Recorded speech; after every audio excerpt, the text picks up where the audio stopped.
Hey everybody, how you doing? We're 15 minutes late, but that's because sometimes it's difficult getting up here where I go, where I do the show sometimes. But I'm glad to be joined by Tom Hunyadi and also Tim Allen. And at the moment, this is it. I don't know, maybe we'll have some other people join us as we go on, but for now, um, we'll start the show. Now, I noticed before I start, again, last week, and Woodland Goblin is here. I'm sorry, I apologize again, Woodland. That was a complete accident, I hope you'll believe. Last time, I had a box appearing on my phone. This phone is crazy. I got to tap the box to get rid of it. I'm tapping it. Next thing I know, I tapped inadvertently a block button, and instantaneously, I didn't know who it was that was blocked right away for the split second, and it said Woodland Goblin has been blocked. So I know it's him. So, all right, but before we start the show, there were two Woodland Goblins, and if we were playing to tell the truth, I would ask the real Woodland Goblin to please stand up. So I think it's show him, Tim. I think the Woodland Goblin one is the one that has the logo, that is classic Paul logo, right? That's Woodland Goblin, am I right? Or are you both? Are they both Woodland Goblin? Let me know, Woodland, please. It might be. Maybe he wasn't sure he wasn't blocked, so maybe he's got going right now. That's a possibility. I have to, Woodland, whichever one you are, and maybe you're both. Let us know if you're both. The problem will be, the fake guy will say, "Yeah, I'm both." So I can't. Yeah. Well, we're going to settle that because I won't have two. I only one Woodland Goblin is plenty. So that's the one thing. And okay. I just want to say here on the phone here, when I'm working on the phone here, it's not easy to unblock somebody. You got to go home and do it apparently on the laptop. Yeah. Well, he's saying he's still blocked. So I don't know. Who's saying it's still blocked? Woodland's saying he's still blocked, so he created a new profile. No, you shouldn't still be blocked. This is what I don't want to spend the whole show on this. Yeah. But I already knew how to unblock somebody. I went into there. How could you say you're still blocked? Who's the person up there that has your old logo with McCartney on there? Let me spend a couple of minutes. Because there is somebody here. Is that you, Woodland, or is that somebody else pretending to be you? Well, I need to know who it really is, because all I know is maybe what might be happening is, for some reason, and I've seen this before, that Woodland is tried typing in comments under his old thing, and they weren't showing up on his screen. Maybe they're showing up on everybody else's, and they're not showing up on his, so he thinks he's blocked. That was you. You were testing it out. So in other words, you are unblocked, and you do have the old Paul logo, Woodland, right? Yeah, that's what he's saying. They're both him. Oh, you have both accounts. Okay, whatever. All right. So we're good. I just didn't want to think anybody was imitating you. You know what I mean? Because you never know. All right. So, all right, folks. The first order of business here I want to take up is the Martin Scorsese film, or digital, whatever it is. Hey, I noticed that he still calls them pictures, and I'm going to try. I like when the old guys used to call pictures. Hey, guys, right? And we made a picture, or film. I like film. I like film over movies. Yeah. Myself. Well, yeah. Okay. So film is good when it's film, though. But I like movies. That's true. But yeah. So now I haven't seen the new movie, and I was thinking of it. But in my case, I thought, well, I didn't realize it was like 3 hours and 45 minutes. And I've, not that I have anything else to do. I'm retired. I could sit in a movie theater by myself and knock my water over, by myself and see it. But I think Miss Mayo wanted to see it too. And I don't think she feels like sitting for it. But hey, long story short, Tom, you went to see it. Tell us all about it. Last Thursday, a couple of theaters in Arizona were showing it, so I grabbed one, and oh, great, glad you liked it, Letty.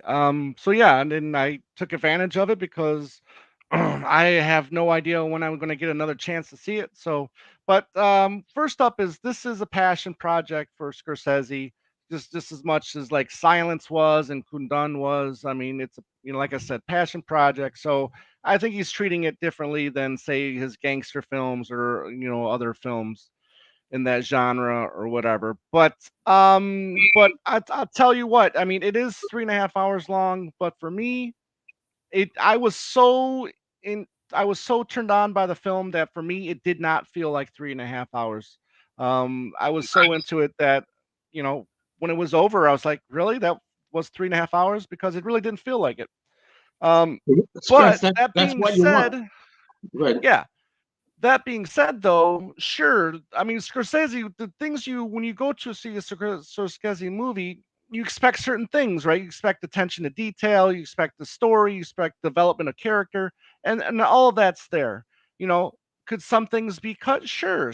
There's a few scenes that probably could have cut to trim it to exactly 3 hours, I but when it expected comes to hero. yeah, yeah. I mean, and that's the thing. You know, his part was a lot bigger than what I was expecting because while he hurt himself during the filming of this No, I didn't know that. digital film, yeah, he ended up uh, I don't know what the exact term was for it, but he did have to wear a cast or an anklet brace or something like that. But anyways, he did hurt himself. So I thought his scenes were going to get cut, but apparently his role was a lot bigger than what I was expecting. But yeah, it takes place in Oklahoma, just like the Black Wall Street did I'm going to be in going to Tulsa. Oklahoma soon. I don't know if I want Yeah, yeah, to. there you go. You're going to be going that way. But But for what me, time period is it? this is starts in the 20s and ends in the 30s, Oh, okay. 1900s. By the way, Leo's character. I mean, he's just returning to Oklahoma to work for his uncle, played by De Niro. Leo has just got out of the army, and then so with De Niro's character, he's never been more um, uh, ruthless, or not ruthless, but more mean spirited. I mean, he is just Really? very, very, very evil. I mean, he is evil in the way where he's the kind of guy that he wants you to think you're his friend, but then as soon as you turn your back, he'll kill you. You know, so he's that kind of evil. Now So I mean, this is the DiCaprio or De Niro? De Niro, De De Niro. Niro. Okay. All right. So yeah, and then once De Niro explains to Leo what it is he's trying to do, then Leo kind of becomes a henchman, if you will, for his uncle, played by De Niro. So yeah, Lily Gladstone, who played Molly, the lead actress, was fantastic. I loved her role. She was awesome. I do expect her to be nominated for best actress. I do expect Leo and De Niro to be, nominated in support, lead actor and supporting actor as well. Um, picture, writing, directing. I expect all of that to be nominated for this. But Hmm. but De Niro was vicious. I mean, he was more menacing than I'd seen him in a long, long time. This might be his for me, this might be, and me, I'm a hardcore De Niro fan. This might be his best role Wow. since Raging Bull. Since Raging Bull, I Oh, mean, she's he was Raging just Bull. since he was just fantastic in this. Well, that's a good Loved it. recommendation at Yeah. this later date too in the career. I mean, I heard somebody, some of these guys on the talk radio Yeah. said, De Niro lately before this movie, this is what this guy said. Right. He's been like phoning it in lately with a lot of his movies or Well, something, again, but not yeah. I this mean, a one. lot of yeah. I mean, I will. Yeah, I will definitely be the first one to admit. Again, being the hardcore De Niro fan that I am, a lot of these are paychecks because of the fact that he's got to pay his ex-wife certain amount of monies, ordered by the judge. So of course, some of the stuff is paycheck money. Absolutely, Yeah. absolutely. You know. Well, but this is a great performance. Sounds like.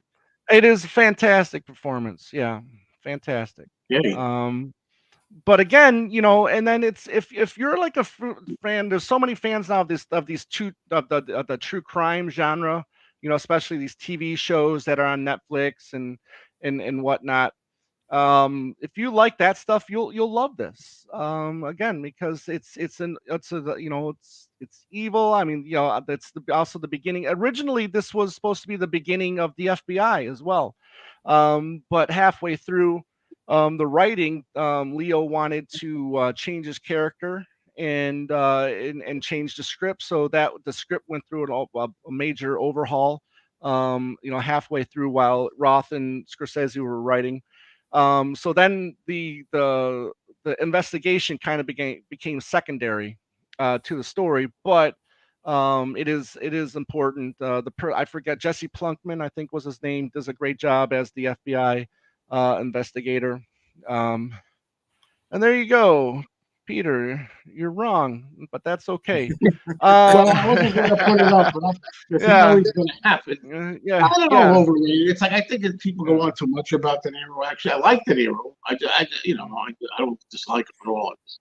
I don't know, yeah, you know. yeah. But No, but exactly. But if you're a fan, like I said, if you're a fan of like the true crime thing, um, then you'll love this. I mean, and this story has been kind of like swept under the rug, from history. Again, I mean, this is a violent time in our country's history.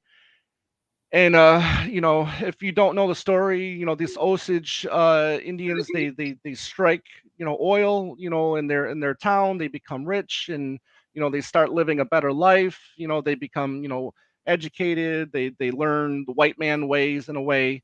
They live in beautiful homes and stuff like that. So they're adopting that way of life. But then De Niro's character, he penetrated himself into that world and became loved by the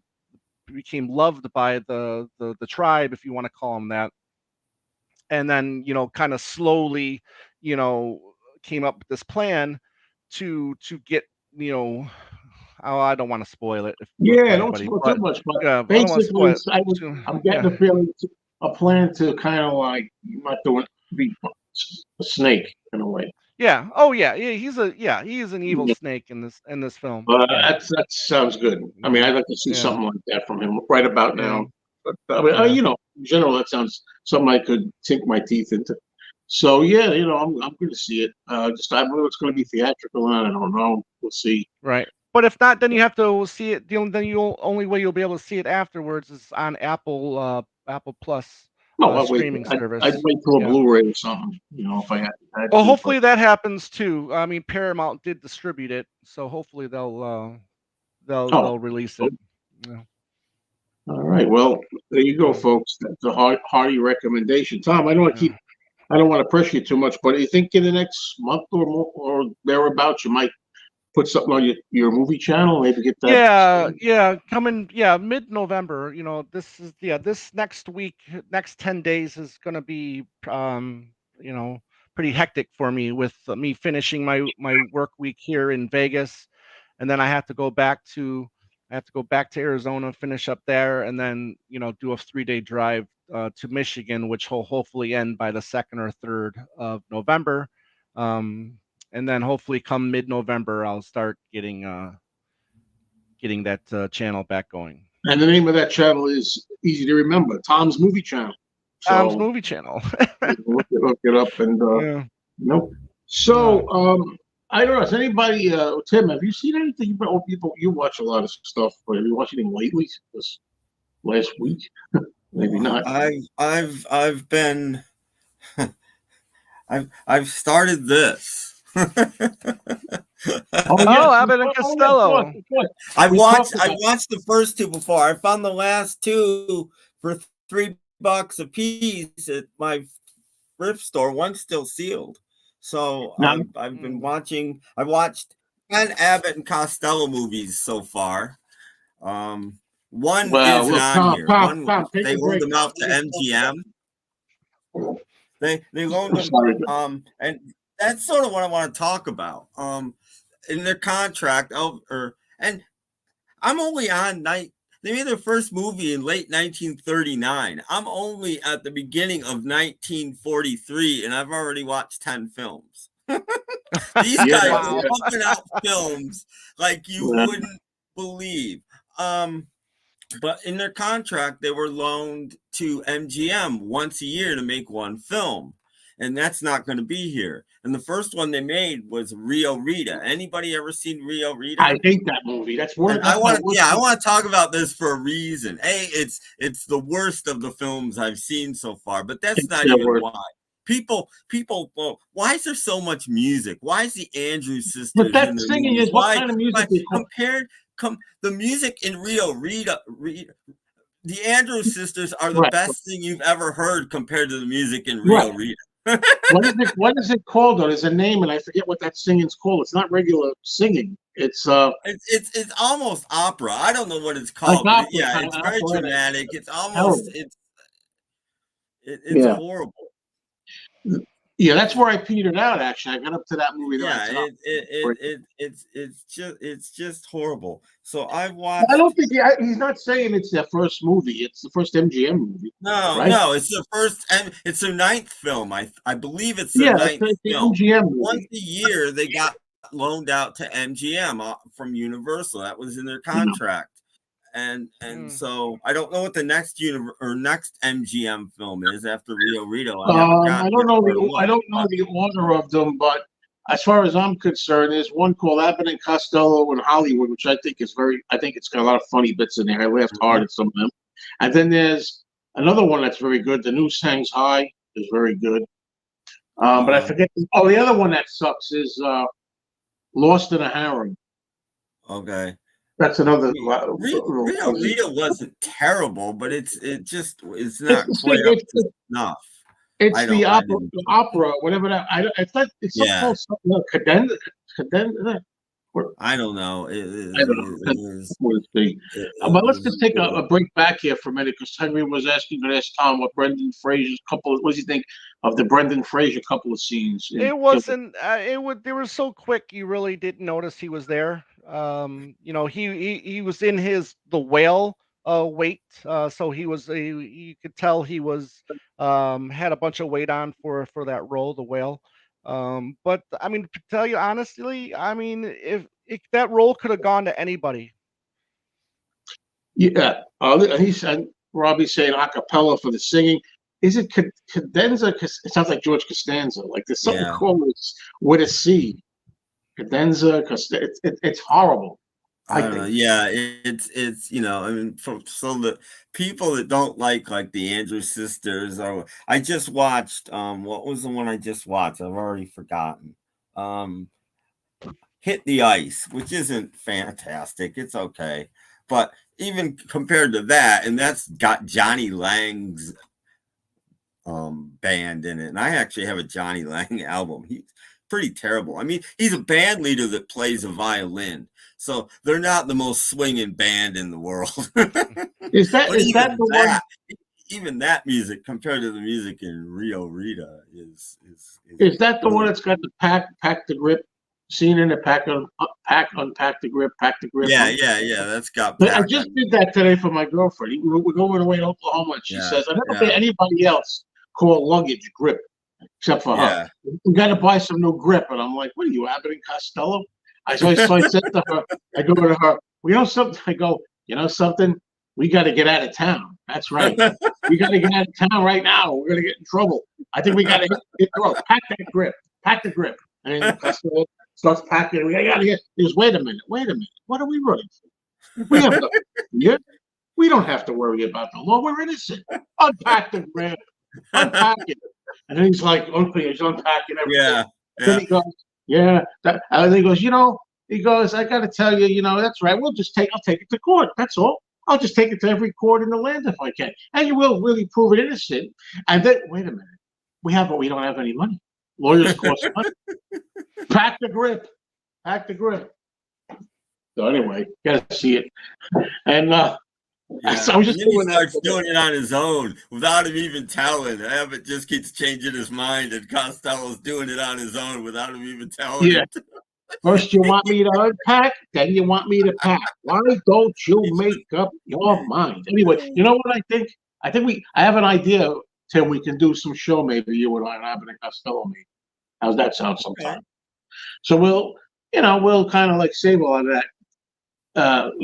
but yeah, so I've now watched well over 200 black and white movies this year, which is insane. It's a good thing. That's a good thing. I'm trying to watch The Beast from Haunted Cave. I mean, Tom's watching Killers of the Flower Moon. I'm watching 1959's Beast from Haunted Cave, made for like $5,000. It has like they spent. I think they said literally $2 at the time. I watched that this year. That's one of the films I've seen this year. You saw Beast from Haunted Cave? Yeah, this year. I like. Only thing I could say about it is that I like the setting. It's like a ski lodge setting in the snow. Yeah, that I like. But other than that, no, they're not. It's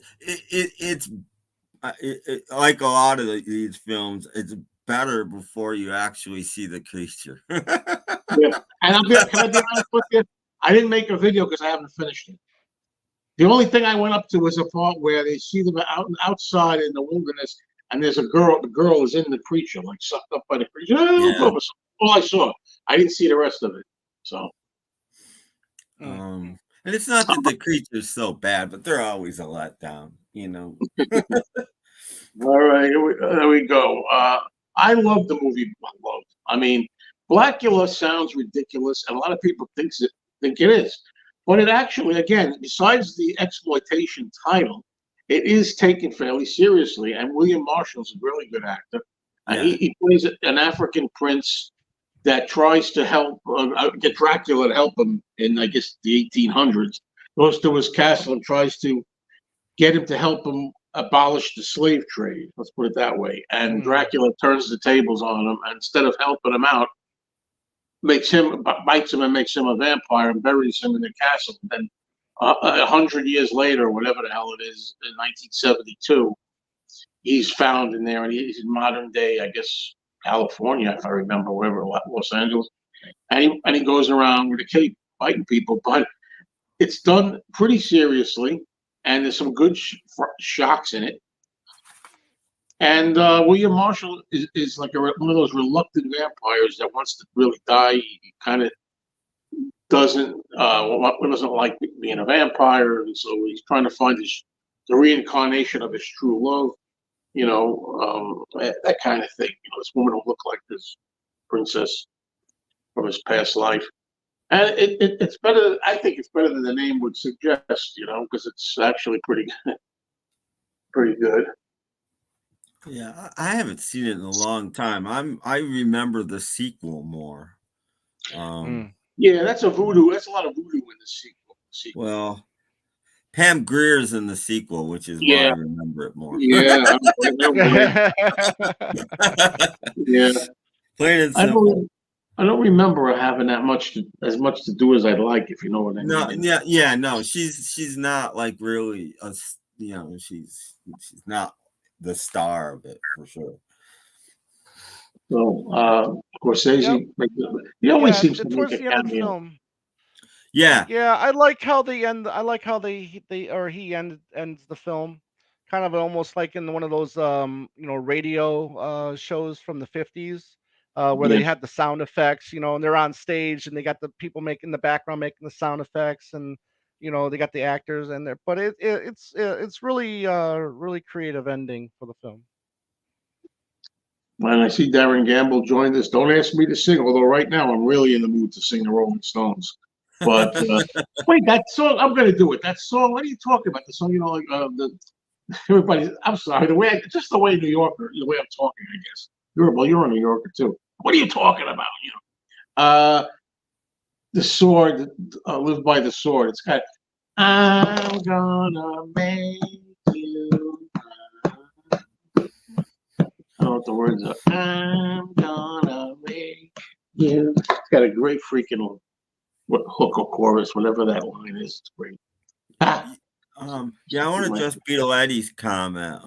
Who Done It doesn't. It was their first film not to have any music, and which to me means that the writers actually did more work. They actually made a film long enough without 3 or 4 songs in it, and it's one of their best full-length film. And I like that film, but it doesn't make a whole lot of sense, that film.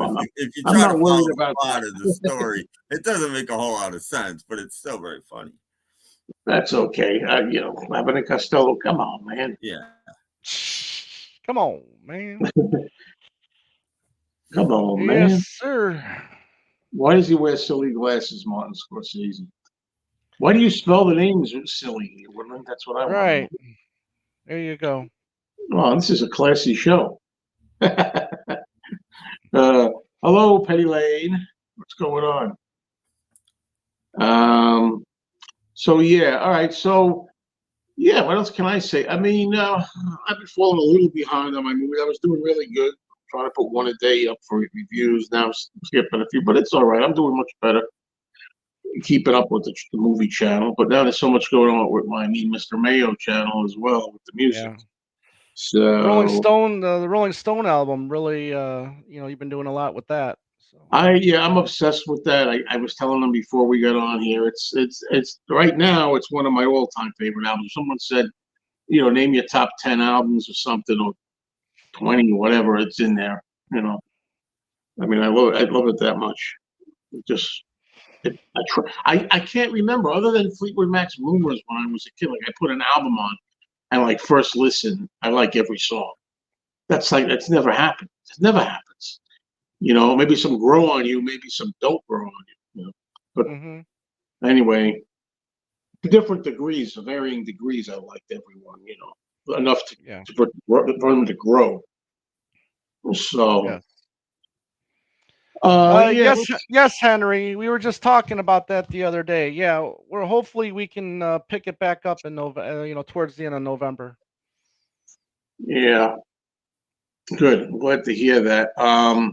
My friend Julio, he was the one I alluded to in one of my new videos, but on my Meet Mr. Mayo channel. He said in the comments, he writes, when I was looking for the album, before I could find it, I didn't know I was going to love it, which made all the craziness I went through searching for it worthwhile. He said to me in the comments, he said, why would you buy a new Stones album? It's like, wow. And I said, you know what? Sometimes you see yourself in a way. And I'm like, well, I'm not going to. But the Stones are old. It's not like a new album by, tell me somebody, St. Vincent or somebody. It's not like me being as stubborn with that. I covered all that in my new video too. Why to me that I'm making a distinction, the difference. But when it comes to old guys, yeah. Hey, I'm not his favorite out. He says they haven't had a good album since Exile on Main Street. Said so. Well, Beetle Brad had trouble. Beetle Brad made a video where he went 6 stores or something.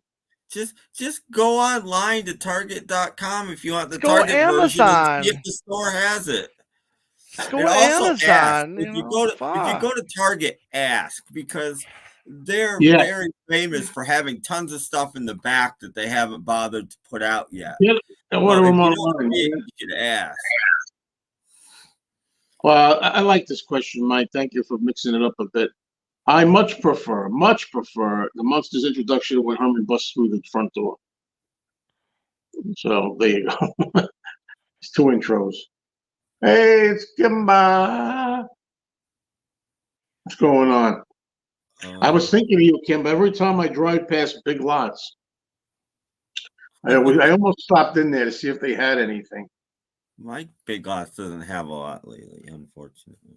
Yeah, this is the. Maybe I don't know, because my thrift store has been having tons lately. So maybe fortunately, it's been bountiful again. The Andromeda Strain is one of my very favorite movies, and I'm proud of myself because that's my ace in the hole in my back pocket. Whenever somebody says, like somebody made a comment on one of my videos because I recently finally liked the 50s movie, The Thing from Another World. And I said, because it was always so talky and everything. And he said, I'm glad you finally grew up. And I said, well, I grew up. I said, I love the Andromeda Strain, buddy. And that's as talky and scientific and like thinking man's movie as you can get for science fiction. And I freaking love that movie. But yeah, I could see that modern audiences, they don't have the attention span. A lot of them, some, I'll go level it down. Some of them, a good amount of them, don't have that kind of attention span to sit through that if there's explosions and things happening. Before I forget, can I throw a recommendation out there? You can answer this. I know you like to answer questions when you put them up. What, you? Huh? What am I missing? No, you don't like it when people talk too much and you've put something on the screen that you haven't addressed yet. No, well, it's hard sometimes. Believe me, when you're moderating these things, it's really tough sometimes. Especially if you have 5 people. Because I want everybody to talk. That's the whole point. And but I always feel like if a question comes up, like let's let it could linger there for a while. It could linger for a while, but let's get to it. The original Halloween, the sequel's worthwhile. That depends what you're looking for. I can't even describe them to you. I think Halloween 2, the original Halloween 2, not the Rob Zombie Halloween 2, is worth watching. It's a continuation of the first story. It's like it takes place right after the last one, so you need that. Now, what happens with the Halloween series is, Halloween 3 is not a Michael Myers movie, so you got to forget 3. But there's different, as it turns out in retrospect, there's different directions, different plots. If you watch 4, 5, and 6, that takes you the story one direction. Then they abandoned that. They went somewhere else for 7 and 8. They pretend the other ones didn't exist. So people like to decide which ones. Let me put this to nail it. Here's what I think is worth watching: Halloween first, Halloween 2 from 1981. I think Halloween 4 is worth watching. I know you're jotting this down. Halloween 4 is worth watching, and I love H2O. Halloween H2O. 20 years later, Jamie Lee first comes back. Those, I think, are the best Halloween movies in my view. But so Halloween invented the multiverse. Well, they don't have. No, I wouldn't call it the same thing because I hate the multiverse.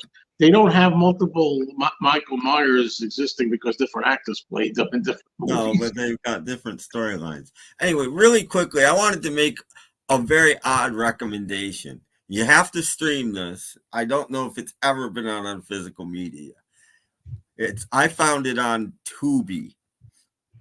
I love Tubi. Those of you that like the local horror hosts. What's the one that you watch, Joe?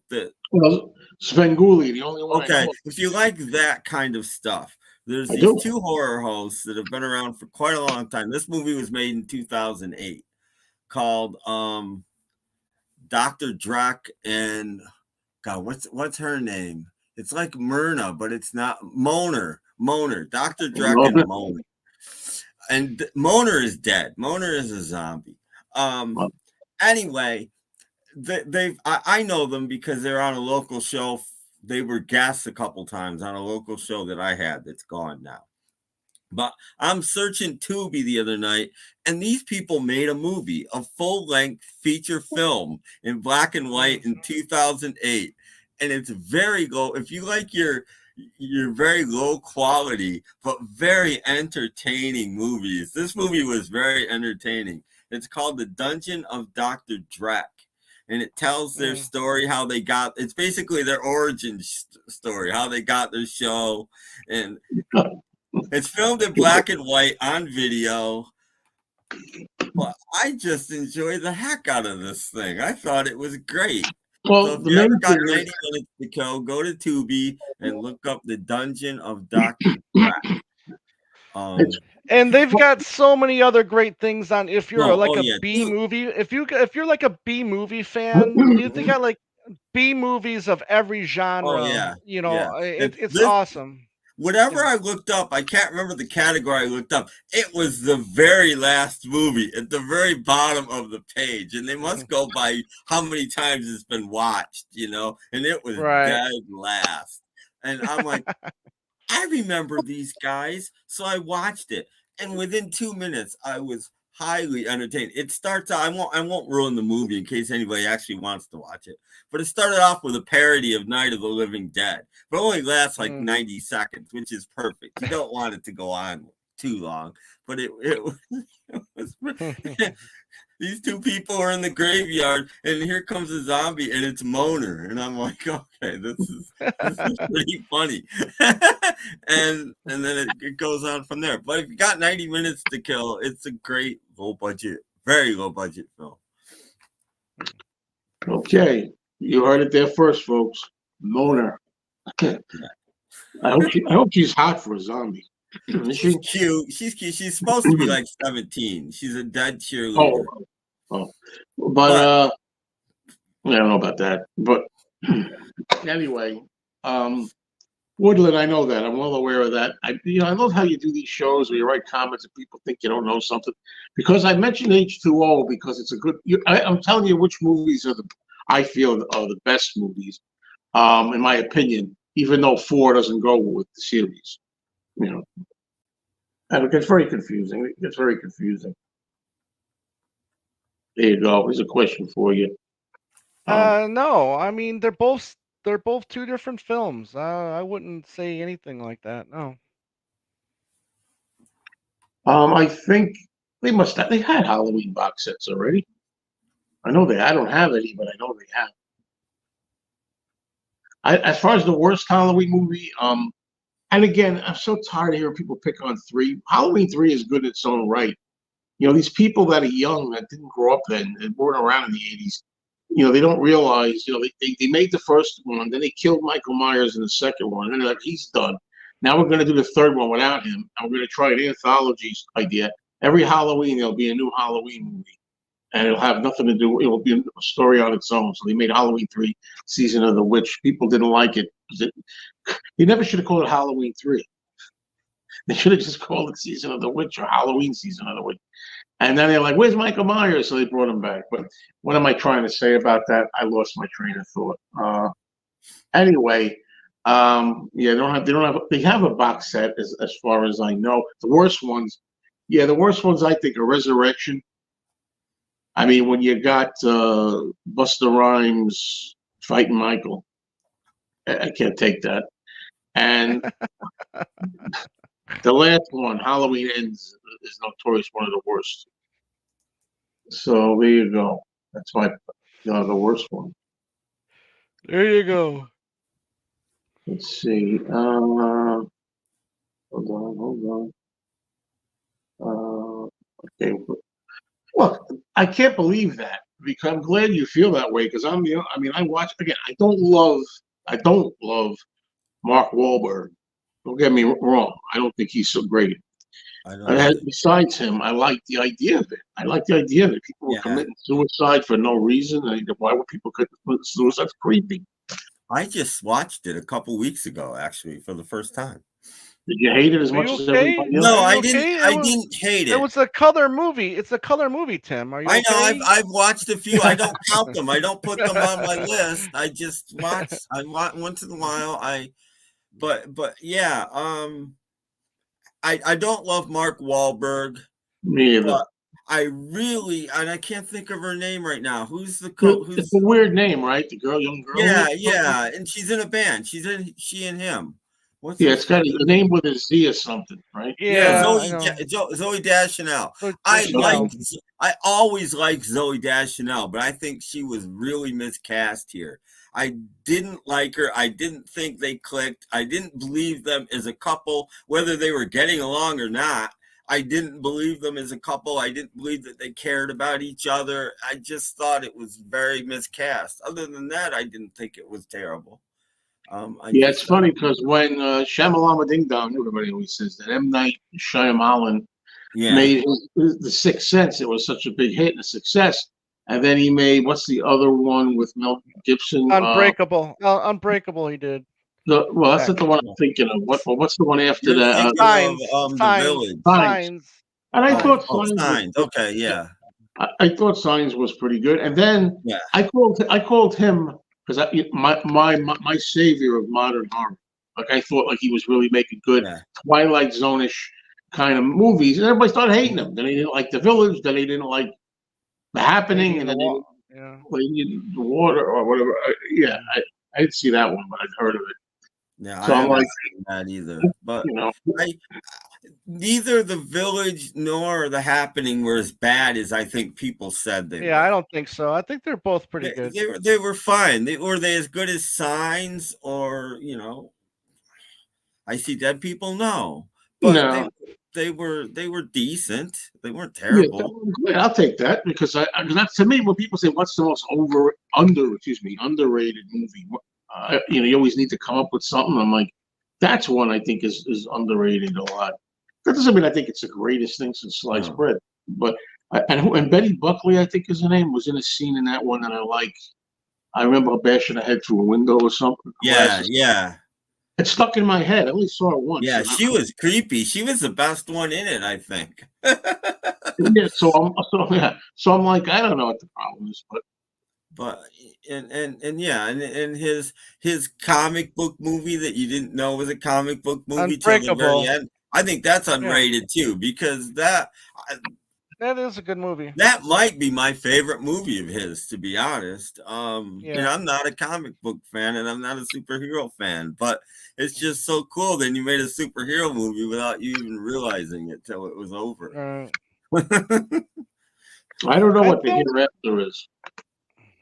I don't think I've seen that one. Yeah. I don't know. Yeah, so Tom, Leo's acting in what's this? Oh, Killers 10 times. Yeah, I mean he's improved so much since Titanic. Yes. I never liked it. He was like, at first he was like, oh yeah, the cute little boyish guy from Titanic. Then I liked him the best so far. I haven't seen him in a lot of things, but I did like him in the Tarantino movie. Not the new one. Yeah, no, Django. Yeah, Django. He was really good in Django. I mean, I was like, wow, this guy's really, really like talk about a hateful guy and everything. And I mean, everybody knows the story about the one scene where he's got the piece of glass and he slices his hand open for real and he keeps going. And that's the scene that they used in the film, the shot where he actually slices his hand over and he's bleeding and it's real blood and he keeps going. It's like, holy crap. That's news to me. Wow. No, that's real. That's real. That was an accident on the set, and he didn't stop. He just kept going, and Tarantino kept rolling, and that's the one they used. Yeah. Okay, so we're kind of like waiting for more stuff to come up. If anybody can think of anything, be my guest.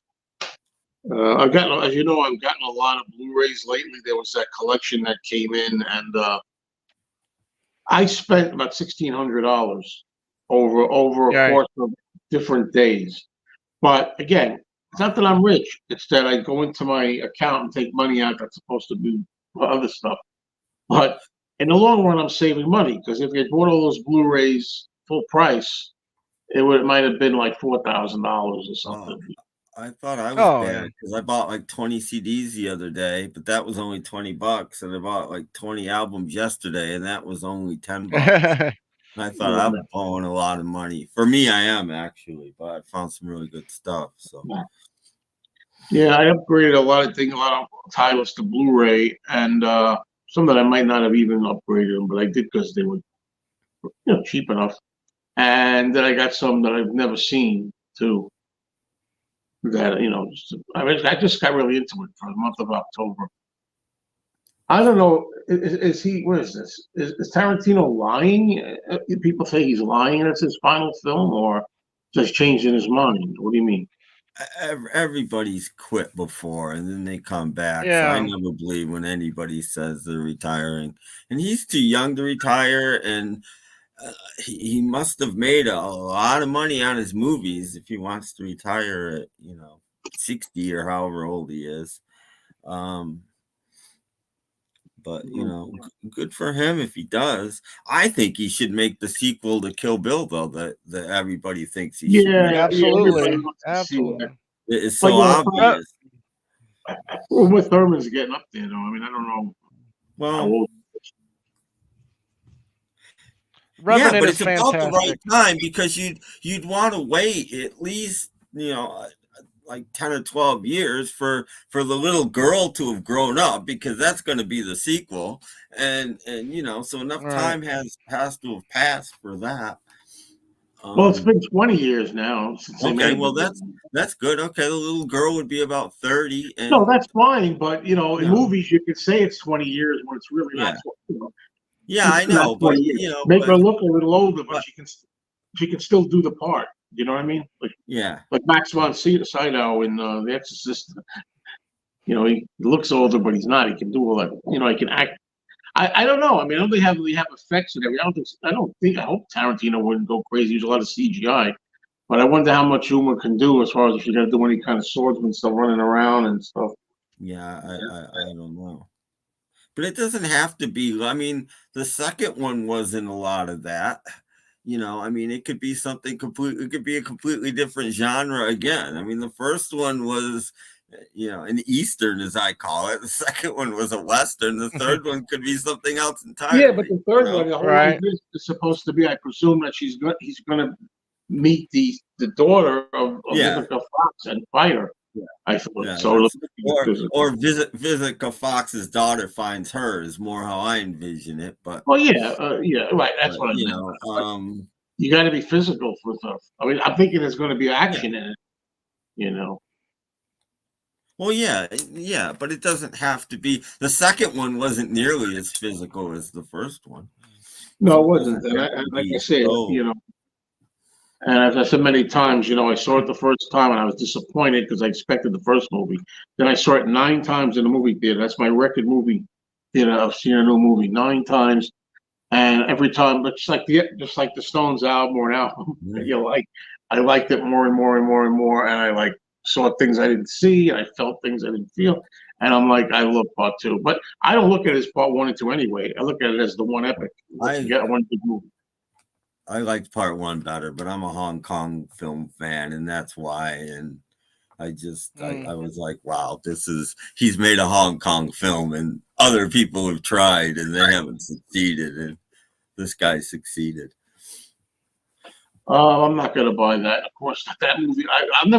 I never want to see that movie again. There's certain movies, you know, I'm too sure. I just never want. There's no need for me to ever see that movie again. I watch Exorcist 2.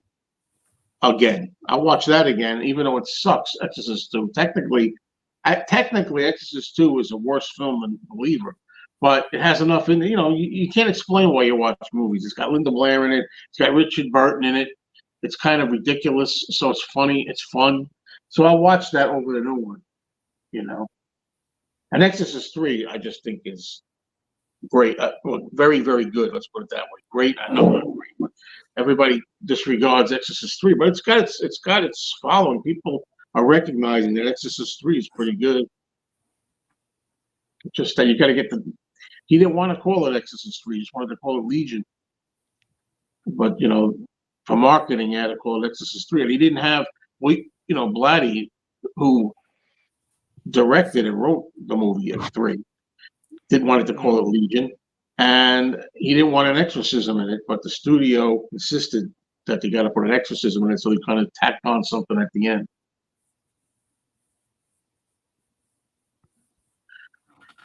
I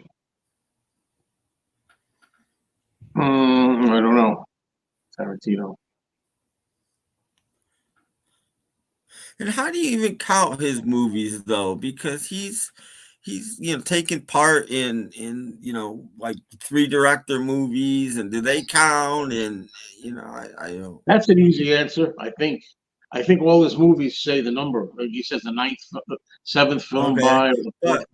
But right. I mean, he's done at least one film where he just did a segment, so he's not counting that. Yeah, I know the one you're talking about. I'm forgetting the name of the movie. Yeah, I am too. Tim Roth. Tim Roth was the main character, and it was him. It was also Robert Rodriguez directed a part of it. as well. So yeah, I don't think that would count though as one of his films. and Well, and and I would say technically Death Proof, because that wasn't released as Death Proof. That was released as Grindhouse thing. yeah, So, Grindhouse with another film. So technically that doesn't count either. well, Then at the that's end of the that's my day, point. If you're not counting the one, then you don't count that one. I think it's up to him. The Yeah, artist. it is, but that's It's like you know, Ringo thinks that the Ringo album he feels is his first album, right? And Ringo the Fourth was like this fourth Right. yeah, no. album. Country music movies from the '60s. Country music movies. You mean like I could think of them in my mind, but I can't think of the name Hillbilly in of a them. Haunted House? Well, I'm not thinking of the '60s. I'm Talking thinking of Bob Marley biopic. Anybody? Yeah, they showed the trailer for that before Killers of the Flower Moon. I have no interest in Bob Marley. I've never been a fan of his music. I feel like it's just music to party to, Well, and that's get all stoned music to. today, so that'll do really Yeah. well. 100% music made today is music to party to, so that'll do really. You get my impossible to find movies from Video Beat. You'd get lost in their catalog. Did you hear the horror movie Royal Hotel recent remake? I heard a horror hotel. I don't know if that's what's Royal Hotel.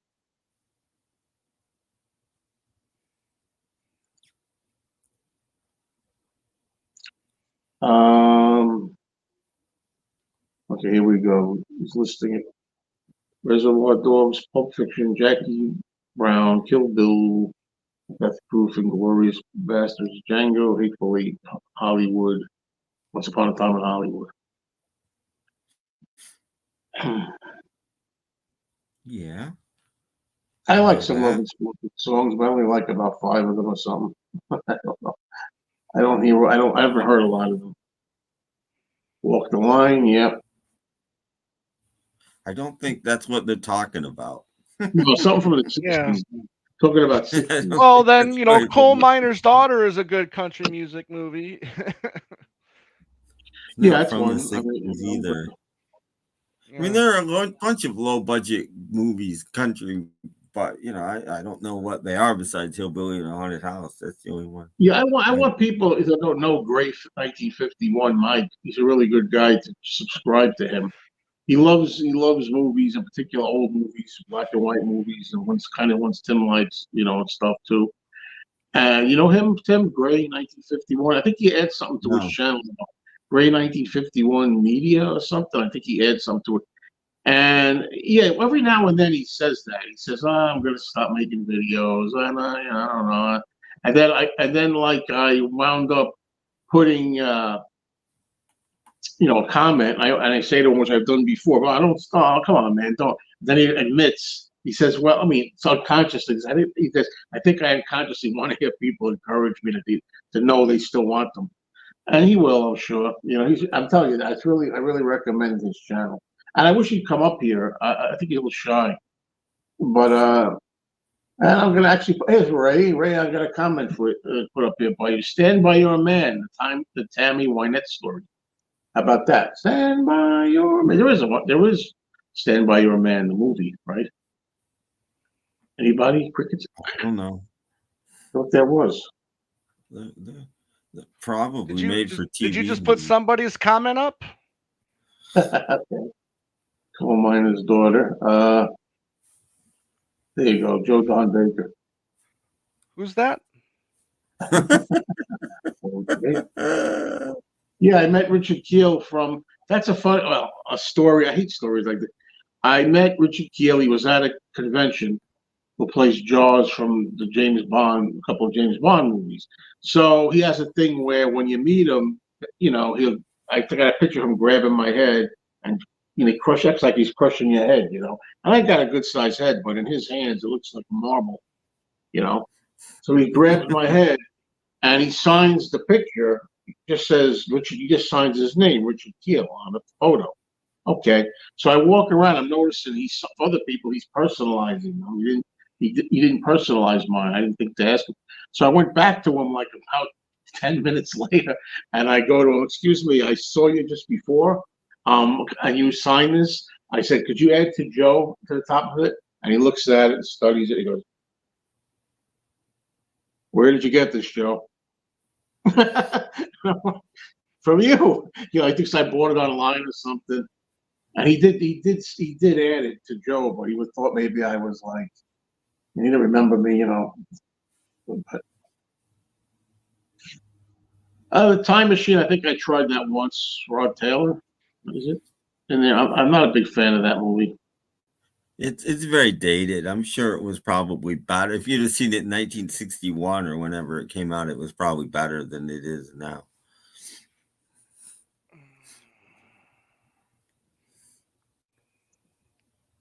Your Cheating Heart about Hank Williams with George Hamilton, 1962. Hank Williams wasn't nearly that tanned.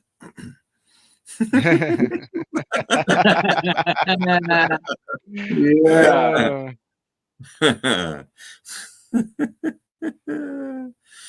Like, Hillbillies in a Haunted House. That might be Basil Rathbone's last movie, or one of them. I think it's rumored to be. He made a couple of those guys that make Booze Bucks movies. Great Yeah, actors. Booze Bucks movies. Yeah, that's what we call. They got to get some.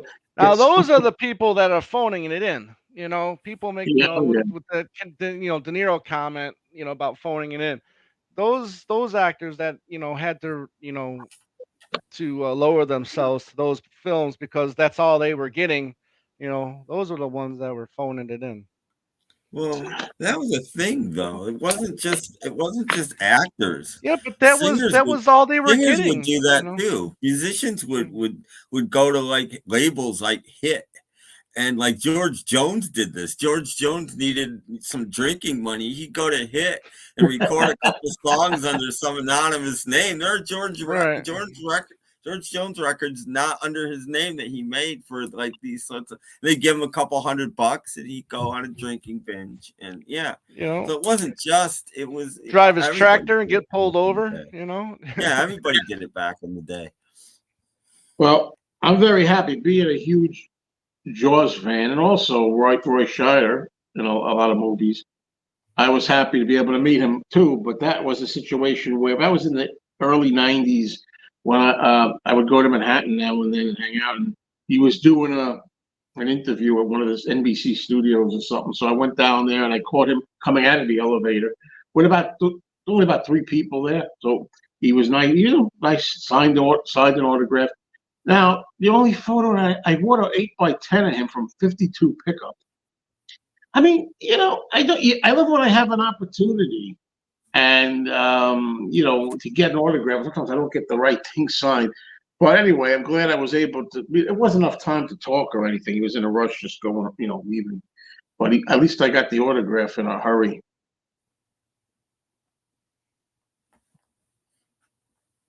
Yeah, and also Richard Dreyfuss. I'm so glad I had another chance to meet him because the first one was such a disappointment. The first time in 2009 was a real disappointment, but the last one this year in April was really, really better. Yeah, I seem to remember this. You ever see the outtake of that one when somebody recognizes De Niro? A woman recognizes him in the outtakes for King of Comedy. He's sitting down. I think it's a scene outside where his character is supposed to be sitting down outside having lunch outside the Jerry Lewis studio, and he's eating the lunch. He goes, "Oh, Mr. De Niro, it's us." And she recognized him. Yeah, that's why I need glasses. My eyes popped out after he squeezed my head. Yeah, I like De Niro and Jackie Brown. I mean, I bought into it that it wasn't him. You know what I mean? Like you think you see similar roles. Right. I think he should have been nominated for Best Supporting Actor in that role myself. I don't remember having that big a part. I haven't seen it in a while. It was pretty. He shoots the girl in the parking lot, right? Yeah, that's the part. I'm like, he wasn't that bright, you know. I mean, Right. Yeah, exactly. I got some bad news for you. Killed Yeah. your girlfriend. I've got no interest in the John Wick movies, unfortunately, Mike. Sorry, and I'm not the biggest Keanu Reeves fan either. So No, I don't. I'm not sure I've ever. No, I did. I'm like, I'm not sure I've ever seen him in a movie. But I'm like, wait a minute. He was in Parenthood, I think. So I've probably seen him in one movie all the way through. hmm. I mean, he didn't play a major role or anything, but he was in it. So yeah, I'm not a Keanu Reeves fan at all. And Francis Ford Coppola, putting him in that Dracula movie was the biggest mistake. What? Love at First Bite? Yeah.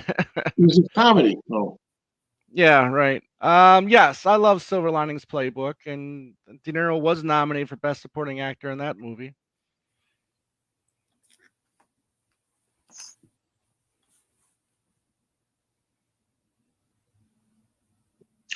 Yeah, so.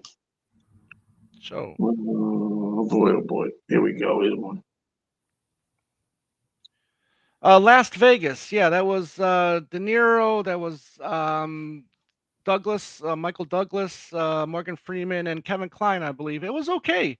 It just went on Netflix, and it was really popular on Netflix a couple weeks ago. It was in like the top 10 of Netflix streaming films. But it's okay. It's a nice little film. Yes, I did like the food at Al Lewis's restaurant. He had a restaurant. He opened it up in 1987 in the Village in New York City called Grandpa's. And I went down with a friend of mine who's now departed. We went down the night that he opened it, and they weren't letting anybody in that night though because there was news. They were doing news coverage, and they were all in there, and the curtains were like closed. So, but I was able to look through the curtain. I saw Fred Gwynn, Herman Munster, standing there with Grandpa, with the news. And it was so great. One time I saw Fred Gwynn, but that was cool. And then we went. I went there at least 3 times, and every time I went, Al Lewis was there. He comes over to the table, says hello. You enjoying your meal? How is it? Very good, thank you. You say stupid things like, I said, Grandpa, can you mix me up a batch of nothing muffins?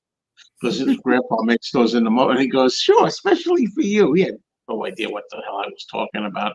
I think he once said that they never even watched the Monsters after he made them. Yeah.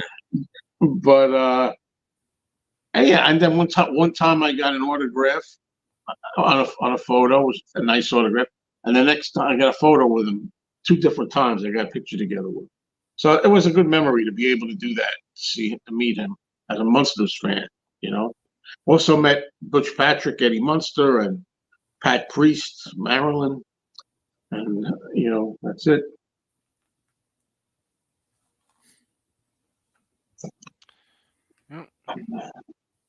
I am a big Mick fan. Now, I'm telling you, I always liked the Stones. It's nothing new. But this album made me, I don't know what it did to me. I mean, really, I love Mick now more than ever. And I'm definitely, I said when he did that COVID show, whatever that was, what was that show? That the live feed, and Paul did Lady Madonna badly, and Mick, the Stones were on there, and he was so good. I said he was the best. I'm like, wow. No, I'm not giving up my membership card with the Beatles. I'm just saying, I really, I always like this. They always, whenever they ask me, I say they're the second number 2, I guess. But Captain America 1990, what the heck is that?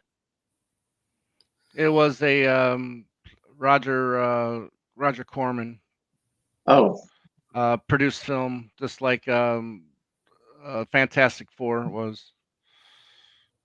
There's a great country film, Second Fiddle to a Steel Guitar, starring Leo Gorcey and Hunts Hall. I watched the Bowery Boys movie, Bowery Boys Meet the Monsters. I think I talked about that, but nobody cares. But I watched the movie this week, a couple days ago. I'm trying to remember what it was called. It was definitely a ripoff of the first real Abbott and Costello movie. It was called Private Buckaroo or something like that. I Oh, mean, it was definitely, and it starred the Andrews sisters, and it wasn't a very good movie. The music, they weren't even that good in it, but it had a whole lot of people in it, including Huntz Hall, which is what reminded me of it. Huntz Hall was in this movie, along with many other people, all before they were. Donald O'Connor was in it, all before they were famous. All I Righteous remember Kill, what do you terrible remember? movie. Yeah, I remember it not being I remember I saw the movies. I remember it being a real wasted opportunity. Yeah, But even De Niro has said it was a mistake to do that film, but it's just a terrible movie. Watch it, and you come up with your own opinion for it. but I do have and I found it on a Blu-ray for like $3 or something. So I bought it. Maybe I'll rewatch it one time.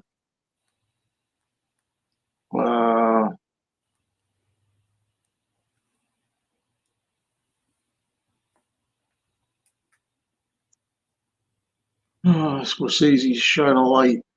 Yeah, I'm gonna be checking out a lot of Stones now. I had these visions of making like my logo like half Mick and half Paul or something. I've seen part of it. To me, it's just a typical Stones show, like any other DVD you put in. It wasn't great. It was okay. Give Me Shelter though is Give Me Shelter is essential. And oh yeah, absolutely. I have the soundtrack on CD that they came out as it's an album. I heard, was that true? We talked about this before, but I don't remember. I don't know what the question is. In Heat, in the restaurant scene, was De Niro and Pacino together? Yeah, okay, I get it now. Yeah, they filmed it together. Yeah, they really did just used two. Yeah, they just used two different cameras for it, or a couple different cameras to make it appear that they weren't in the same scene. But they says in the commentary that they wanted to make it to where it had that effect. But the only time you would see the two in the same scene was over the other person's shoulder. Well, that's another wasted opportunity, Yeah. isn't it? I mean, you have these opportunities. These guys should make some good movies together. But now, I mean, I've seen Pacino lately. Holy cow, what the hell happened to him? Age, and his hair's all gray now. Age, and dying wow. dying hair. That's what happened. He played Phil Spector, and then he turned into Phil Spector. Yeah. By the way, Pat Priest. Yeah, I know she's an Elvis movie, Easy Come, Easy Go, but she doesn't have a lot of footage in that. Berlin Husky sounds like a record store video. Oh yeah. Yes, and I'm proud of it. He's wearing that shirt, man. Yep. I'll give you this. I'll give you that. But that's about all. Well, I'm not wild nuts about either one, actually. I mean, I like them both, sure. But I'd see a movie if Robert De Niro was in it. I'd be more inclined to want to see it, because he's in it. Well, Pacino's another one too. Well, I mean, I think I've said this in the past that some of these performances that people say are paycheck films or phoning it in. I mean, a lot of them, they take these roles to finance their passion projects. Yeah. Cassavetes was the same way. He would take on, acting roles to pay for his passion projects. Yeah, you got to pay the bills. Yeah. They're not necessarily booze bucks. No, right. No, I've seen. Yeah, I've seen. Yeah, I mean, De Niro is trying to pay for a studio. He wants to start a studio in downtown, which he's going through all the process through the city and whatnot to be able to, to build the building or whatever. But yeah, I mean, obviously, so he's gonna take jobs to be able to, to afford these kinds of things. A lot of directors do commercials. Do you think they want to? Do you think they're really passionate about doing commercials? No, they're trying to make some money so they can do what they want to do. It's as simple as that. Simple as that. Yeah. Got a lull in the conversation. But the actor strike is still going, which has been starting to delay more and more films from their release because they want the actors to be able to promote the films You know. Tim, give me a So high five on that one. you bastards, I you did. bastards. I know Tom would love it. That's the reason. Yeah. Yeah. Didn't De Niro founded Tribeca? Yes. Yes. Yes. That's No, his production company. I'm actually Tribeca with the Films. actors on the actors strike, and it's not because of the big names. It's because of the small names and the crews and all the people that don't make a hell of a lot of money that are out of work and have been out of work for a long time. That's why I'm with it. You know, you got to worry about those people too. I mean, Tom I Cruise thought, isn't going to starve because there's an actors strike, Right. but Harry the Grip might, and that's why I Yes. worry about these things. You know. anyway, I saw both of these movies, Moonstruck and Mystic Pizza, but I don't. I got a thing for Annabeth Gish. I think she was cute, and well, she got better as she got older. Look, but I don't remember either one very well, to tell you the truth. I mean, I guess Moonstruck's a better movie. Oh, geez, this comparison stuff. Come on, man. Yeah. Yeah. Full Metal Jacket or Platoon? I've never seen Platoon, and I've only seen some of Full Metal Jacket. So, Yeah, I'm not into realistic war movies because I don't yeah, I like don't usually see those I much. don't I like don't know. war. You know, I'll watch 40s and 50s war movies because they're not very realistic. And it's happened a long time ago. I'm not into I don't watch any of these current, how many movies did they make about the war in Afghanistan? I don't want to watch any of that stuff. What do I want to go watch a movie to be reminded about what's happening right now? You watch movies not to be reminded about what's happening right now. Ed Kelly.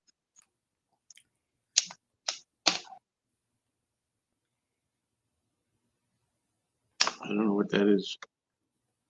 How about some of It's those? a film. It's a film Mick Jagger starred in as Ned Kelly, and that's the name of the film's Ned Oh, Kelly. Yeah. because what's the movie he made? He made a bunch of movies, but I can't think of what. Wasn't there one that was kind of a science fiction movie, or am I imagining things with Mick?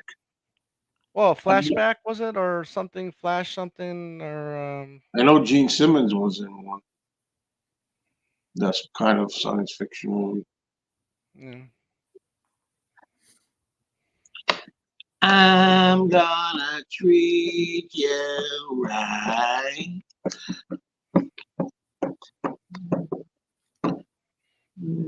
You good. And I got to take a break from it all.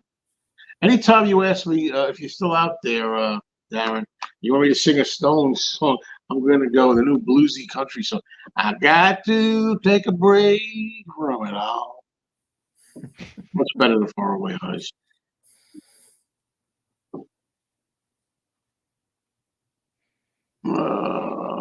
What's the last? All I want to hear, no people except the barking of a fox, the cry of a fox, and the hoot of an owl. Yeah, I heard that mix. But the funny thing is when I get there, it'll be back into the 40s, 30s, and 40s. I'm supposed to be getting that weather tomorrow, and then it'll probably go away. Yeah. Man. Hey, the weather better be good. We get it first 4 days in November in Oklahoma. Fred Sanford. You're gonna miss out on the new song if it's released by then. Well, I don't think we don't necessarily know if it will be. No, but anyways. No, wherever I am, I ain't gonna miss out. You gotta remember, I think the wedding's like 3:00 or something. I may not be able to buy it, but maybe I could if there's any stores in Oklahoma if it comes out. Well, that just depends on whenever it's released. But I'm just know with my luck, it'll be. That's what I'm saying. Yeah, that's what I'm saying too. It would just be so funny if the thing drops like while you're in the plane, and it's like it's like a 6, 7, 8, hour plane ride. No, but I'll be taking the plane. No, I'll be taking the plane Well, I'm not going to talk. We'll talk about it later. Anyway, let's do Fred Sanford. I got a request. Yeah. Hey, wait a minute, dummy. I got to tell. Hey, Aunt Esther. I got to tell you, Esther. I seen a movie with you last night. It was called The Return of Godzilla. And I tell you something. I got to make a phone call. Hold on a minute. Flash Jack. Yeah, Flash Jack. That's the name. Thank you, James. Yeah. This is Fred Sanford. Sanford. That's Fred Sanford. Period. That's it. I would call you myself before, except on account of my arthritis. Voice, does something to you. Can I recommend low-budget horror films? I think you would like. Why not? I hate them. Come on. We talked about a couple. Low budget. Matter of fact, what was a Maniac Cop? We did a. Oh yeah, that was our big foray into horror. Yeah. Maniac. Yeah. I got Maniac Cop 2 and Maniac Cop 3, Badge of Silence, in those piles. And I also finally got Maniac with Joe Spinell. I got on Blu-ray from there. You know what happened? This guy collected a lot of stuff. I got Maniac on Blu-ray, and then now I saw there was a sealed copy of a version of Maniac that must have been a later release. That's a special set with extras or something. I'm like, come on, man, I can't keep up with this stuff. It's funny that I got to put this up. The Killer Shrews. I just ordered the Killer Shrews on a new Blu-ray. I had a lousy copy of it. Now I've got a Blu-ray coming where hopefully it's enhanced. That's hilarious. The best part I remember of that movie is that they take dogs. They take real dogs and put like something on their head to make them look like monsters. The dogs are running around, and then they have these. You ever see when they're trying to like evade these animals? So they have like these metal things. They look like bathtubs or something. They put over their heads. And like, let's go down. Come on. They try to it's like can't get attacked, and like they're walking, but they show you the shots. You ever see when somebody's like in something? It's got to look like from the perspective of inside the thing. He's walking like he's inside. Oh! He's not real. He's obviously not inside the container when it's shooting it, but he has to look like he's in there from his point of view. Well, there it is. I know. Yeah, I can't wait. Is it going to be? I've heard no talk about it being restored. I think it's going to be the same ones. I really do. But how much effort is involved in remastering something for Blu-ray without bothering to get the footage, the rights to make it whole? I mean, is it even worth it? Well, if they can get them, I mean, they will, because they have to restore it anyway. But if they can't get them or it's prohibitively expensive, then they won't. And if it's a smaller company doing it, and I don't know who's doing it, if it's you're more likely to get them if it's a major studio. If it's one of these smaller boutique companies, they won't because they don't have the money to do it. Well, Tom, what's your take on the Saw movies? You have no desire? I have no desire for torture porn. Well, I'm telling you that if you watch audio, Joe, audio, your mic.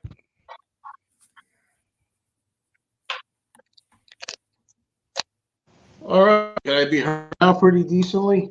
Yep. Yes. All right.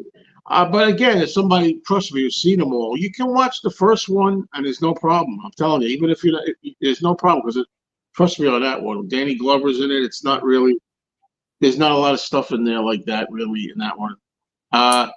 And then it's not, you put it this way, it's nothing you couldn't handle like you've already seen the same or worse already. And then the new one, 10. I would do 1 in 10. That's it. And if you like those two, because I say 10 because 10 actually takes place after 1. Right. That's how they brought the guy back. This guy Jigsaw, Tobin Bell, they brought him back by making it a story that takes place between 1 and 2.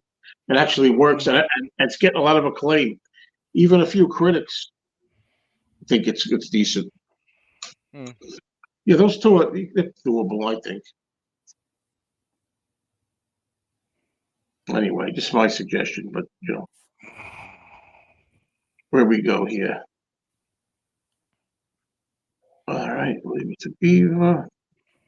I still haven't seen all the Leave It to Beavers. I'd like to though. I don't care about either, to tell you the truth. Oh, I love them both. Mm-hmm. And It's a Wonderful Life was my favorite Christmas film, but Mr. Smith Goes to Washington.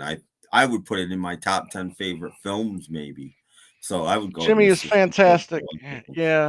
It's Jimmy Stewart's best role. It's God, I'm not going to think of her name. What's the actor? Gene Arthur. Gene Arthur's best Arthur. role. It might even be Thomas Mitchell's best role. Everybody in it is so good. And so is God, what's his name? The Invisible Man. Yeah, I know the guy who plays Clarence or whatever. What's his name? The Clarence, right? The guy who Claude plays Rains. Claude Rains. I don't usually like Claude Rains. I even think Claude Rains is good in it. Wait a minute. We're talking about Mr. Smith Goes to Washington. Yeah. Oh, okay. Yeah, I'm talking about Mr. Smith Goes to Washington. Because in It's a Wonderful Life, the guy who the angel or whatever is in the Invisible Man also. The old guy. Yeah, that's right. You meant. Yeah, no, but, that's probably in my top 20 films. Did you ever hear my story of It's a Wonderful Life was like a movie that somehow, even though it's been on television for 100 years, I never saw it somehow growing up. And then finally one day I said, it's high time I watch It's a Wonderful Life. And you heard all this stuff about it. And first impression was like, you got to be kidding. The first impression, I got better later, second time. But I was like, you got to be kidding. I'm like waiting for this Christmas movie. And all I see is the guy having trouble with the bank and his uncle and all. I'm like, what? Where's the Christmas? And then at the end, it was Christmassy. So I'm like, okay. The whole thing is a flashback on Christmas Eve. So it's a Christmas movie. It didn't, I think I like The Miracle on 34th Street better as a Christmas movie. But anyway, so I didn't like it the first time. Then I saw it a couple of years later, and I really liked it the second time, where I knew what not to expect and what it was. And I liked it the second time. That's my crazy story. It's also one of the few films I don't mind colorized. I don't love it, but I don't mind it. It's one of the few. And Miracle on 34th Street is the only film I can think of that actually prefer it colorized. I don't know why it is, but I do. It just looks, I don't know, better. I think I always go by what would they do if they had the money? And I think Miracle on 34th Street would have been filmed in color if they had the money to do it. And the thing too is, if you're saying I'll pass on the Saw movie thing I was talking about, fine, that's your business. But I just hate when people, and I gotta admit, I'm guilty of this sometimes with things. They get an idea in their head, and there's no talking to them. They hear the title Saw, they think it's going to be this or that, and then you see it. I rented it, Blockbuster back in the day, and I thought, wow, this has a good idea and a good story and a good plot, and cop stuff. And I'm like, I didn't know, there's a little of that, but not as much as later on they go overboard and really just start doing it. But is it torture? I wonder so much when somebody else is in a trap and they're kind of caught in a trap and nobody's doing anything to them. But I don't know. Anyway, whatever. They're caught in a trap. It's not for everybody. Let's put it that way. But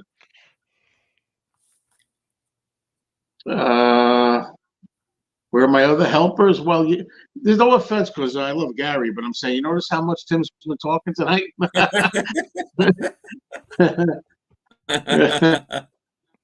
Wow. I can get a word in once in a while. Because Gary's full of information and experiences, and he gets excited, likes to talk. That's what I want people to talk, not clam up. Another movie my girlfriend loves, and I'm like, I couldn't believe it. I even bought it one year because the cover has a Christmas scene with them all on it, old Christmas garb, White Christmas. I'm like, you have got to be kidding me! An Army movie. I'm like, Army barracks, and I'm watching this thing. At the end, I think they sing White Christmas at the end. I'm like, where? Yeah. It just didn't feel like Christmas to me at all. It's not a Christmas movie. White Christmas is not a Christmas movie. I don't care what anybody says. Well, I think it is because it's trying to get the money for this guy's farm or what this guy's ski lodge by Christmas, so he doesn't lose it. So it's a Christmas movie. It's more a Christmas movie than Die Hard. People Die Hard's a Christmas. Die Hard's a movie that takes place at Christmas, but it's not a Christmas movie. Christmas movies are supposed to be feel good movies. You know, they're not. A Christmas movie isn't where everybody gets murdered at the end. You know, that's not a Christmas movie. What about Black Christmas and Silent Night, Deadly Night? Yeah, they're not Christmas movies. They're movies that take place at Christmas. Somebody just made me a copy of The Mean One. You know what The Mean One is? No. It's a newer movie. They should have called it You're a Mean One. That's what they should have. They should have called it You're a Mean One. Is it a Grinch movie, I'm guessing? It's a murderous Grinch that kills people. Oh, it's one of those Winnie the Pooh type situations, right? I'm going to watch it this Christmas. I'm going to watch it. Anyway, there you go, Henry. I never liked the comment you made as much as this one. I must say, it's mostly a serial killer investigation movie. And these two guys got to get out of it. Got to get out of this predicament. Figure a way out. No, Mike Bass, I don't. You don't have to put the question up or anything. No, Mike Bass, I don't. That's simple. I'm just talking to one person. No, I just don't so that on the playback, people know what we refer to. I can't believe it's 9 o'clock already because I started late today. You know, it's like we're already almost 90 minutes in, but we still got like another 10 or 15 minutes. By that logic, Bad Christmas movie. I haven't seen Bad Santa, but I think Christmas movies should be feel-good movies. That's why they're Christmas movies.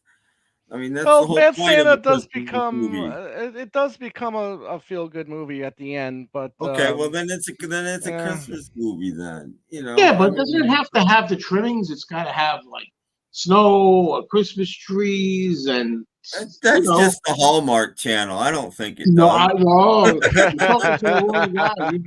You know I hate the Hallmark Channel Christmas stuff. But I mean, really, Miracle on 34th Street feels like Christmas. I like the movie The Homecoming. The many people don't talk about. It's the pilot for The Wolves. It's a great Christmas movie. You know, it's that's my favorite Christmas movie actually. But okay, thanks for reminding us there, IR. Bad stuff happens at Christmas too. Thank you. I think we gotta try to forget about that. But it's not like you don't call it a Christmas movie, though. I mean, it's just because Look, humbug. The time's coming, and here we go again with all that nonsense. I see stuff everywhere out there in the stores already. It's not even Halloween yet. We got Christmas stuff. I'm like, oh God. Sam's used to start in July. They started getting toys in July, and they only carry toys at Christmas.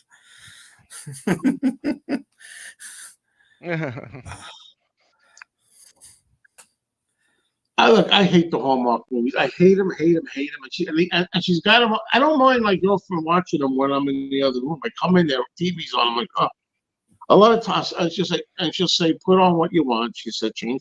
And I said, no. I said, I'm not going to interrupt you. I said, I'm not going to interrupt your movie. Finish your. What are you laughing at?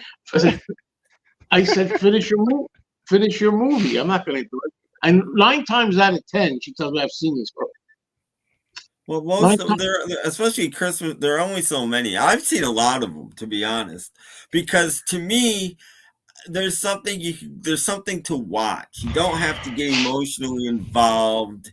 You know, they're not. Sometimes I don't feel like I don't watch a movie because a lot of movies are emotionally draining. I get so involved in them. And a Hallmark movie is just 90 minutes of entertainment without the commercial. Yeah, but the thing for me with Hallmark is you want to run the Christmas movies, go ahead. Put them on in December.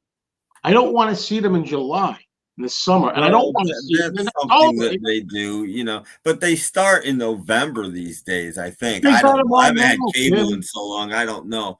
But I remember them starting in like November 1st and running through at least New Year's Day, if not. Tim, they're on now. She's watching them now in October. I'm like, oh wow, that's a little early. But Not as here's early the as thing you about A the little Hallmark early. channel, okay? I can sit and I can watch a Hallmark Christmas movie, and I don't hate a lot of them. Some of them I think are awful, but I don't hate all of them. But if I sat down to try to watch a non-Hallmark Christmas movie, I've never seen one that I could even be remotely interested in. I don't know what it is about the Christmas movies, but I find them better and more tolerable than the non-Christmas movies, which are just terrible. I would pick Santa Claus Conquers the Martians. I saw freaking that first Santa Claus Mexican movie. It is terrifying, unintentionally terrifying. Well, it's not only terrifying, it's edited so poorly. It's like they filmed it and it was too short. So they're like, we need like 20 minutes of filler. So they filmed Santa Claus checking in on the Christmas festivities of every single country in the world. It's like 20 minutes long. And what did they do with this footage? They opened the film with it. They opened the film with 20 minutes of boring, awful footage. I'm like, what are you thinking? Oh, it's horrible. March of the Wooden Soldiers. Here's the thing. I agree with you these days, Eddie, that it's more of a Christmas movie. But we grew up with it in the New York area. Every Thanksgiving they play it. And before we had VHS or home video, you'd have to watch it. You know, it was exciting. You'd go get ready for Thanksgiving and they'd play it. They still play it. Well, they on would Channel show 11. song on Thanksgiving too in You know, New York. but it feels more like a Christmas movie to me. It should have been a Christmas movie, I think. You know, launch. I got a whole bunch. The movies. You know, I have this independent theater I go to on the big screen. Some of the movies they got that I can't get to all of them. They're gonna play Invasion of the Body Snatchers with the Donald Sutherland version. I love that version. I want to see that. Okay, but they're also playing silent films. They got a double feature of Nosferatu and the Cabinet of Dr. Caligari with live piano accompaniment, organ accompaniment. I can't make that one. They're going to show The Unknown with Lon Chaney. They're going to show that. That's pretty good with Joan Crawford, I think, is in it. So Joan Crawford doesn't look like Joan Crawford in some of those earlier movies. No. Well, I'm not happy that Lon Chaney died, but I'm glad that Lugosi got Dracula. You know, it was one of those happy things, happy like byproducts of somebody dying. Lon Chaney is Dracula. Oh God. Oh, this is what we could talk about. The Office. Every year, The Office has a great Christmas show. You have, because I got a couple. Well, of course, I like King of Queens, and they did a Christmas episode every year, and there's one that I like with Mentalo, where there's I can't just say Mentalo, but it's a toy that Doug had when he was a kid that tells your future, like a magic 8 ball, like your present Mentalo, and he tries to get another one, you know, for the present. And then the Happy Days episode. Remember the one where Fonzie doesn't have anywhere to go for Christmas, which is hard to believe. The guy knows more girls than everybody. He's all by himself, and he feels sorry for him. That's I like that one. I had the other ones too. I'm going back, and I'm gonna call this a tie. One is the Honeymooners. The Honeymooners Christmas episode is my favorite, the legitimate one, the 39. Yeah. Oh yeah. And the Twilight Zone. Oh, or Art Carney? Yeah. Yeah, that's a good one. Really good. Those are probably my two favorite Christmas episodes. Yeah, that's a good one. Both of them have Art Carney. Yeah, they both have Art Carney in them. I don't think Trading Places is a Christmas. I haven't seen it in a long time, so I don't know. So when it was in a theater, that's how long it's been. Yeah, no, I wouldn't. It goes through Christmas, but it doesn't end on Christmas. It's just Christmas in it. I wouldn't call it a.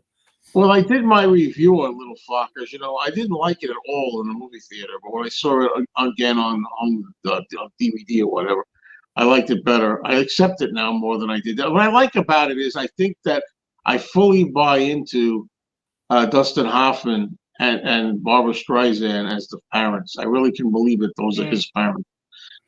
But you know, I'm not sorry that I have 3 of them. You know, it's fun because. Well, how will you stand with all of those, Tom? Because you have, I mean, you're the Nero guy. Do you have them? Do you like them? Oh yeah, I have them all. I mean, I think they should have taken their time with the third one. I think they should have given Hoffman and Streisand a bigger part in that third one as well. I mean, they Right, were right. great in the second film, and yeah, I think they should have taken their time with that a little bit more. But that one feels rushed, the third one, and I don't think they should make any more of those. I think that's run its Well, course. it might have felt rushed, but it took them a long time to get to it, right? It's a lot of years later, if I remember. Yeah, there was a couple years later, but I'm just saying, I mean, the movie itself, not that they rushed to make the movie. I just feel like Right. they should have, what wasn't Twilight Zone episode, Changing of the Guard, a Christmas episode?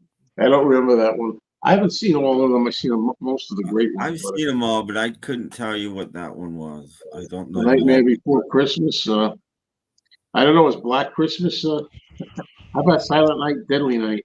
No, I don't consider those Yeah. Christmas films. Any film, just because it has Christmas in it, like there are lots of films that take place over a year. So part of the film is set at Christmas. That doesn't make it a Christmas film just because the film lasts a year. Yeah, like Die Hard. Christmas is in it, but so is the 4th of July. And so, I mean, it doesn't make it a Christmas film. Die Hard, they say, is a Christmas movie. I don't know. By the way, Henry, all I could say to you is, you're good, Henry. You're good. You. I saw it. I don't remember. I don't know if I saw Analyze That. I don't know. I might have seen that. Yeah, Analyze That was a little disappointing. Mm-hmm. Oh, Christmas Vacation. That's another one that's pretty, I think, for comedy. This is pretty decent. But I like the first Vacation the best. And the European Vacation, forget it. Or Vegas Vacation. Oh, forget that one. Yeah. Can't take those two. I'm not a Chevy Chase fan, so I'll deal with the Christmas is okay with me, and the first one is good. Other than that, I'm no. Oh, getting near the end, folks. It's getting very near the end. Henry everything's Die Hard's a Christmas film. Yeah, I know. He keeps saying that. It's not. A lot of people think it is. It's not. I don't love Caddyshack. It's okay. I've never seen it in its entirety. I was so ashamed to say because I don't love broad comedy. It's not my thing unless it's done in a certain way, like poorly. Like I want to recommend this film again to everyone, The Dungeon of Dr. Drac on Tubi. That's broad comedy, but it's done on a very low budget with no money, and that to me makes it better. They've done the best they can do, and I like that. I got to take a break from it all. The Cable Guy. Yeah, I saw it. I don't remember much about it. All I remember singing is Somebody to Love on karaoke. I don't remember anything about it. No, I'm not. I don't really waste. Or maybe if that's the one when he goes to, I don't know if that's the one when he goes to some restaurant or something where they have like gladiators fighting or something. Unless that's Dumb and Dumber. No, I think that's Cable Guy. Star Trek music or something they have. I think I've only seen one Jim Carrey film in its entirety. Again, I like The Mask, but I'm like, I don't like Jim Carrey. His rap with Heston, jackass. But still, I try not to ban movies because of it's the movie. It's never the person. It's the movie. The one movie I've seen is The Truman Show, which is a very different Jim Carrey movie. And stole my idea. It's not the person. Same thing with Adam Sandler. I've really only seen one Adam Sandler movie all the way through, and it's Punch Drunk Love. Punch Drunk Love. It's because of the movie. It's It's not that I hate the person. It's I got to start wrapping what this up, you do. folks. So let's ask this fun about this question here, Tom. It's I'm a fan of raunchy comedies. You know, so I mean, do I love it? No, but I don't mind it. Well, I got to wrap this up. This has certainly been. I had a good time here. This was fun. Yeah. We got. Oh yeah. I forgot what Tim's voice sounded like. Now I remember. Tim, we're gonna have to do something with these Abbott and Costello movies. I'll text you back and forth at some point. Okay. You know, just check your messages because that would be a good idea for being. Give it at least a week to let me watch some more, because I haven't seen like the horror ones in probably 30 years. Including Frankenstein. Let me get to those, before we do it. And they're on Well, here's what do you? 3 and 4, and I'm only on volume 2. So You got a lot to go. And then at some point, maybe we could do a top 5 of something, or a top 5 of the 40s, or all together. But anyway, yeah. All right, this has been fun. Thank you, Tom. I'm glad you were able to make it. Me too. Thank you for the invite, Joe. Tom. Sure. And Tim, always good to see you. I hope everything goes well with your moves and all of that kind of stuff. Appreciate that. And I'm sure it will. And I can't wait to get it over with, to be honest. Well, I gotta say, this is a good one. It is. There's a movie, Tales from the Crypt. They actually did that in an early episode of the TV show on HBO, Tales from the Crypt, where Joan Collins in the movie. You ever see that one? Kills her husband on Christmas Eve, and Santa comes in with the Santa suit. His escape mental patient that comes in and kills her. It's great. Oh, that's great. That's great. I gotta say, good way to end our show on a positive note. So all right, everybody. So thanks. We'll do this again real soon. Talk to you. We should be doing this next week. Next week's going to be Halloween. Next Tuesday is going to be Halloween. I don't know whether we're going to be here or at my usual place. But I mean, I don't know I don't exactly have a Halloween crowd here. But so I don't really know what we can do. I'll be on the road. On the road. On the road. All right, everybody. We're going to be on the road soon. Let me know, Joe. All right, Timothy. Talk to you all soon. Let's end this. Bye, everyone.